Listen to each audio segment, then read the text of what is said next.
Well, tonight prosecutors are still considering whether to charge an Englewood 13-year-old as a juvenile or adult for the knife attack of a neighbor. The boy's in jail facing attempted first-degree murder charges.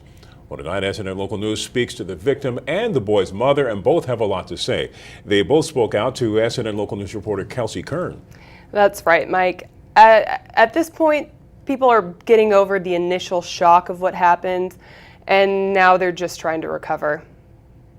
Last night I went for a run again, and for the first time in my life, I probably looked behind me 12 times. I mean, that's awful.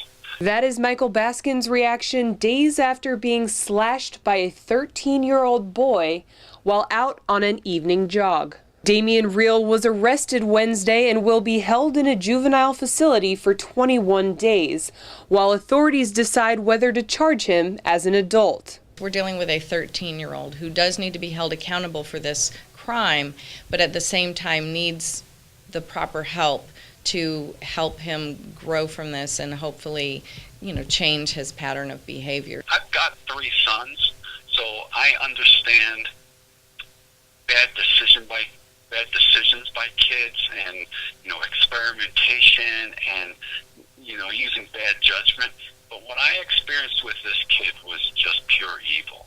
So, he really needs some serious help. Baskin feels lucky he was able to stop Reel before more damage was done. Now he hopes to recover from the traumatic event. There's hope for this child, and there's also hope for the victim of the crime to work through that, because and everyone who witnesses it, has to deal with their emotions related to that, because it's such a violation.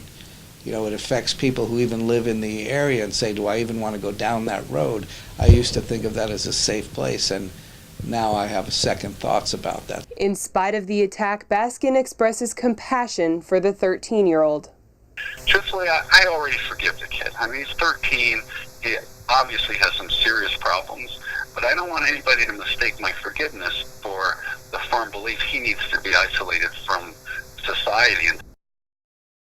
Now, I spoke with Damian's mother this afternoon, and she said at this point they're just very concerned about him and they're very scared, and they just want him to know that they love him.